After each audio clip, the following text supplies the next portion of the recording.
Matthew 18, verse number 4. Shall we all read the loudest from the screen? Whosoever therefore shall humble himself as this little child, the same is greatest in the kingdom of heaven. Can you face somebody next to you and say, excuse me? I want to read the scripture to you, and I'd like you to hear me very well. Whosoever therefore shall humble himself as this little child, the same is greatest in the kingdom of heaven. That's all I'm adding to it. And I'd like you to be seated for this short message and leave those scriptures.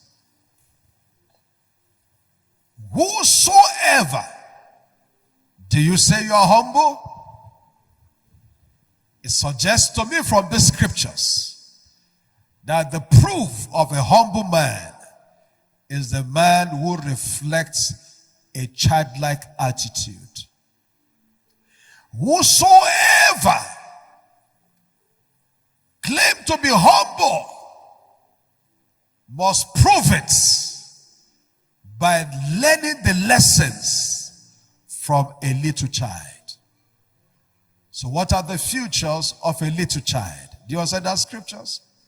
I hope I can have a little child there. Any child in church about 5 years or 4 years or 6 years old? Anybody like that here today? That's in the children's church. Okay, children's church is a distance from here. But you have a picture in your mind of a little child. Is that okay?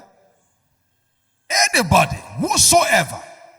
Whosoever means it could be a pastor, it could be a church member, it could be a businessman, it could be a wife, it could be a husband, it could be a student. Whosoever, therefore, shall humble himself as what?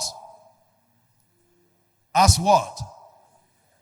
As this little child. You see that the word, you saw the word this there. As this little child.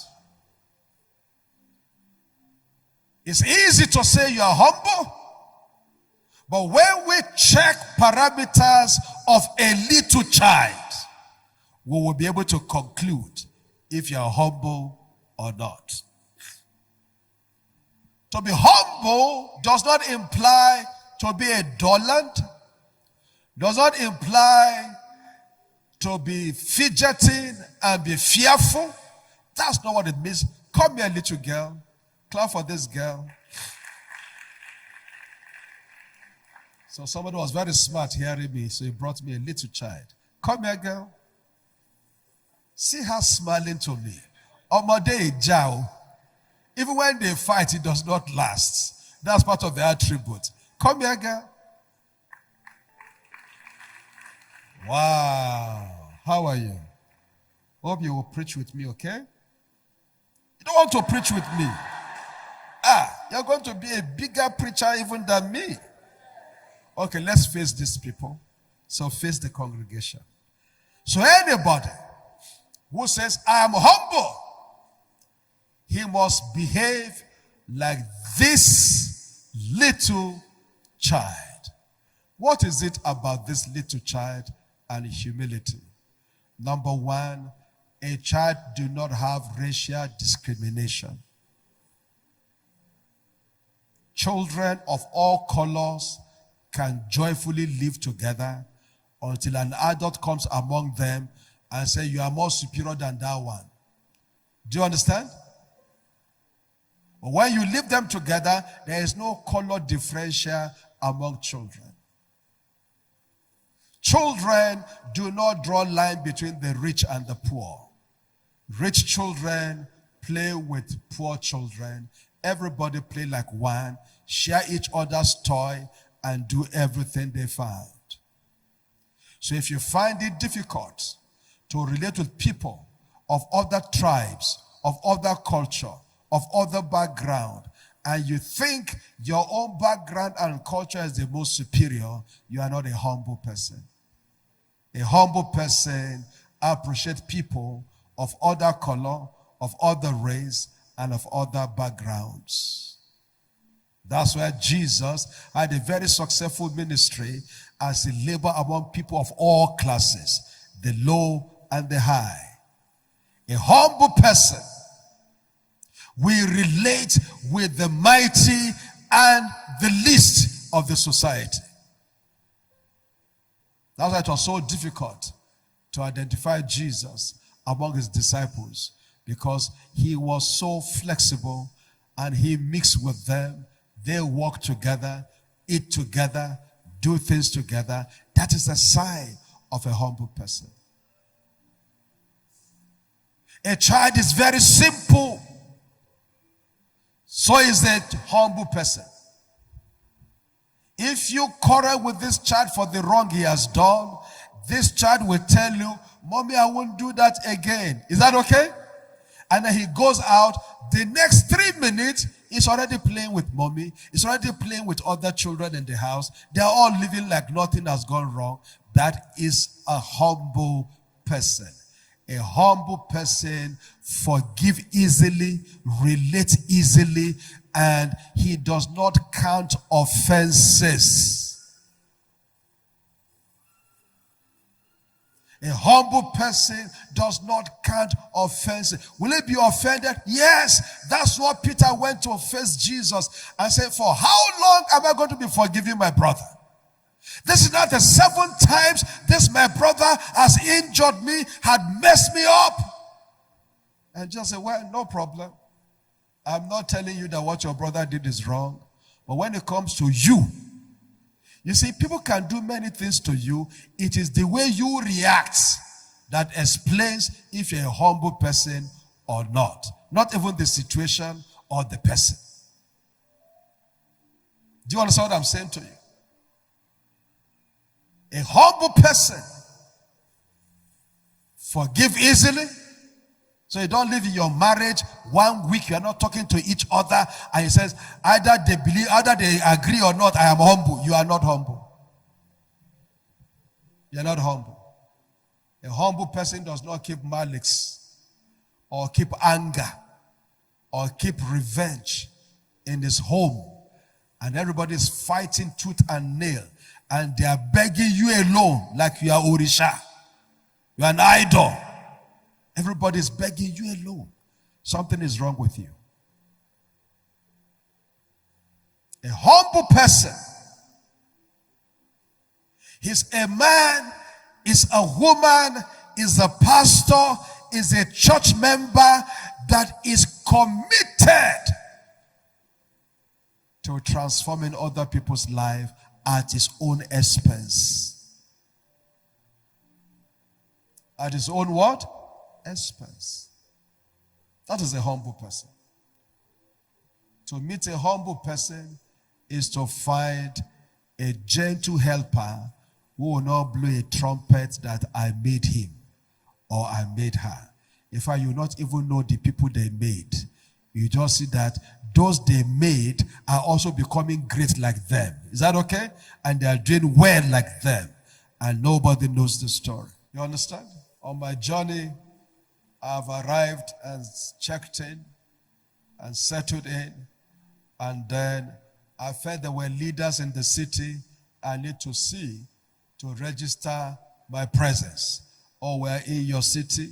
We're having some meetings. So I told our brethren with me, please call this pastor, call that pastor, call that. These were key leaders in the entire city. And I said, I would like to come visit them before our meeting starts. And then they called the first man, and the man said, please, Daddy, don't come and visit me. I know you are arriving. I'm coming to visit you. I said, no, there is nothing wrong for me to come and visit you. You are the key leaders in this city. We want to come to say thank you. And I got gifts for all of them. When you come, say thank you for your labor in this land. And I have also come And if you don't know how to knock the door, are you getting what I'm saying? Nobody will open door for you. Anybody understand me? So I said, please allow us to come. And the guy said, I'm already on my way coming. So we waited for him, and he came. And he said 19, I've forgotten what year now, that you preach a message. And that was where I rededicated my life. How can you come to town and I will sit down in my office and you will come and greet me? He said, no. He said, we are the one that should come to receive you and tell you are welcome. Then the other man didn't know me so well. So when they called him, he said, yes, please meet me at so place at so time. We said, yes, sir. And we drove down to see him in his church. And while we walked in, I'm trying to make a statement. While we walked into his office, he had a beautiful office, fantastic church building, great man indeed. Great man indeed. And as we walked in, okay, the little child can go so it doesn't fall down there. No, you can go now. Let me take a clap for her, please.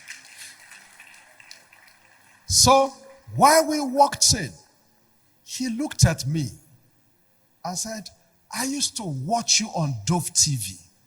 Is it the same person? I said, yes. Why should you be the one to come and greet me? I said, we are here already. And we just came to thank you for the great work that you are doing and your impact in this city. And we have come to say thank you for serving the Lord. Here's our little gifts to tell you we recognize you. Let me tell you one truth. If you ever think you are great, your greatness is measured in how you honor people around you. Did you hear me? If there's anything I have seen of late, is the power of mutual honor. That you honor a man, the man honors you back.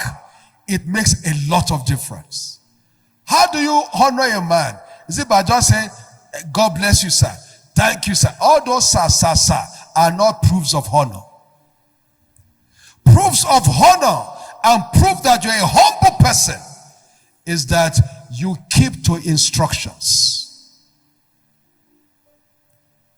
You keep to what?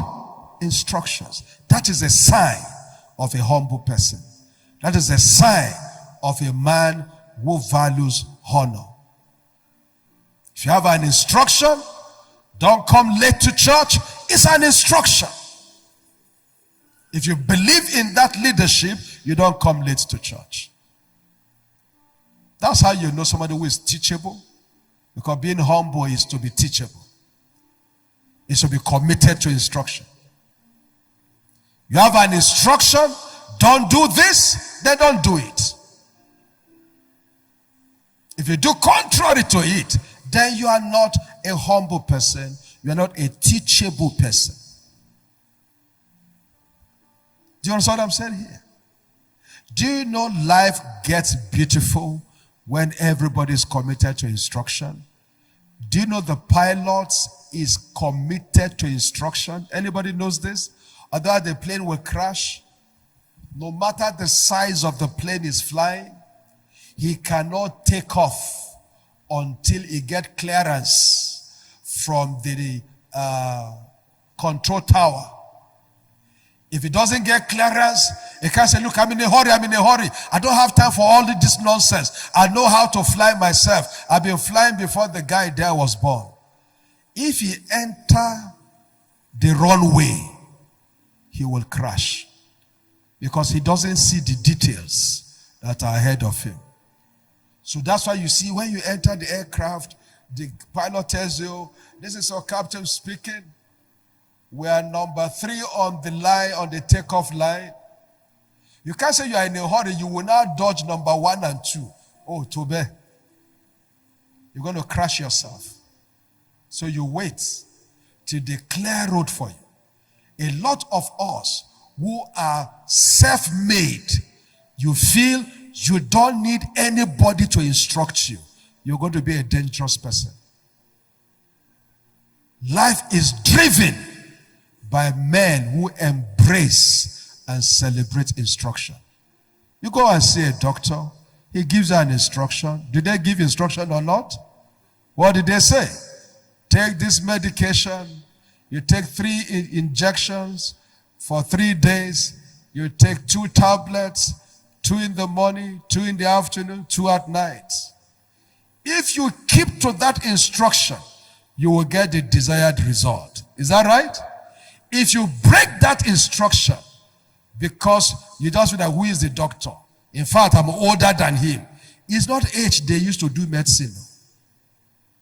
It's knowledge they used to do medicine. Anybody understanding me here? The guy can be 21 years old. If he's certified as a doctor, you must listen to him. You go to see him in his clinic, and he say, "Madam, I need to check you. Can you pull off your clothes?" Will you pull it off or not? You will pull it off. Say, "Hold me. Omonu me is asking me to off clothes." That sickness will kill you. If your knowledge is omonu me, that this child I can give birth to is giving me instruction, you're going to die. Great humble people, they take instructions and they take it very seriously. Very seriously. One young man was in the pilot school and he was going through his training, and he got to a session of his training and he was speaking with me. He said, "Dad, I need prayer. This next training I'm doing is called blind landing." Blind landing. I said, "Boy, what does that mean?" He said, "It means that you'll be flying the plane and it's believed that there is a possible problem somewhere and the plane's engine had failed. So they will switch off the engine while you are flying, and then they will watch you manage to land it." I say, "Hey! If you enter that plane, how will you be feeling?"